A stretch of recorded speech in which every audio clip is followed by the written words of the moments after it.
इस दुनिया में कई अटपटी चीजें जिन्हें हम देखकर भी अनदेखा कर देते हैं। कई ऐसे सच हैं जिनका हम सत्यापन नहीं करते। इसका जीता जागता उदाहरण है कैदी। इस पूरे विश्व में ऐसे सैकड़ों जेल हैं जहां पर भूतों का वास माना जाता है। और दुखद बात यह है कि सारी कहानियों और घटनाओं का पता होने के बावजूद कैदियों को अपनी बाकी जिंदगी वहीं बितानी पड़ती है। ये कुछ ऐसा है जैसे खुद को अपने हाथों ही मौत के मुंह में झोंकना। ये कहानी है अश्वनी नाम के उस कैदी की जो अपनी मृत्यु के बाद भी वापस अपनी बैरक में लौट आया। ताज्जुब की बात ये थी कि जेल के तमाम कैदी और वहां के जेलरों को इस बारे में पता था।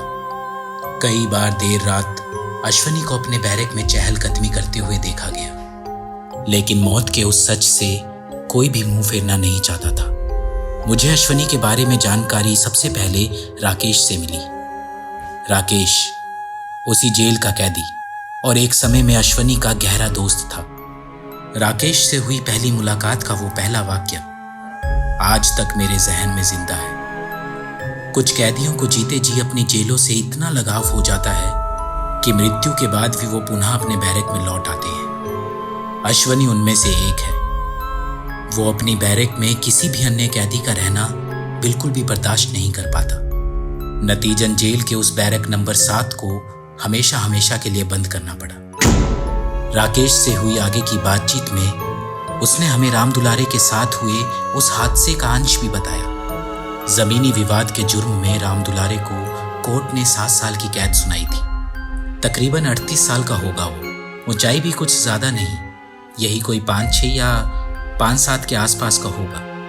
व्यवहार में बेहद गुस्सैल और जुबान से उतना ही गंदा।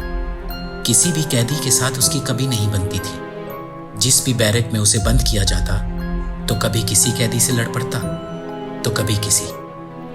इसीलिए 23 जुलाई को पहली बार उसे बैरक नंबर 7 में डाल दिया गया। अगली सुबह उसकी हालत देखने वाली थी। चेहरा पूरा सूजा हुआ, जैसे किसी ने बिना रुके चांटों की बरसात कर दी हो। अब उसका व्यवहार भी पूरी तरह से बदला हुआ था। किसी की गलती होने के बावजूद भी वो चू तक नहीं करता।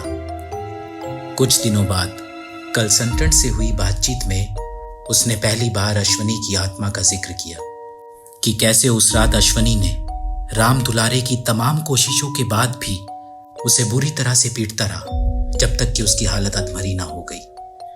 अश्वनी बहुत गुस्से में था क्योंकि राम दुलारे को उसके बैरक में भेजा गया। उस मंजर के बारे में बताते हुए राम दुलारे बिल्कुल सहम सा गया। वो चीख चीख कर बोल रहा था, ये मेरा बैरक है, यहां सिर्फ मैं रह सकता हूं, कोई और आया तो उसे जिंदा वापस नहीं जाने दूंगा। ये बात बताते हुए राम दुलारे की आवाज में अजीब सा डर था। ये पहली बार था जब उसके बैरक में किसी अन्य कैदी को भेजा गया था। इसीलिए उसने मुझे मारा नहीं बल्कि चेतावनी देकर छोड़ दिया और कहा, इस बैरक का पहला और आखिरी कैदी मैं हूं और कोई आया तो उसका खात्मा पक्का। कंसल्टेंट और बाकी अधिकारियों को ऐसा लगा कि राम दुलारे की मानसिक स्थिति कुछ ठीक नहीं है, इसीलिए वो कुछ ऐसी बहकी बहकी बातें कर रहा है। लेकिन राम दुलारे के बाद अंकित, संजय, आकाश और यासीन ये वो कैदी हैं जिनको जेल के उस बैरक नंबर 7 में भेजा गया था, लेकिन इनमें से कोई भी वापस जिंदा लौट कर नहीं आया। इन हादसों के बाद से ही उस बैरक को हमेशा हमेशा के लिए बंद कर दिया गया। कहते हैं कि अश्वनी की आत्मा आज भी उस बैरक में रहती है और अपने होने का सबूत रात की उन जोर जोर की चीखों से बयां करती है। ये कहानी आप लोगों को कैसी लगी हमें कमेंट बॉक्स में जरूर बताएं। और ऐसे ही मजेदार किस्से कहानियां सुनने के लिए हमारे चैनल किस्सा को सब्सक्राइब करें, लाइक करें और कमेंट जरूर करें।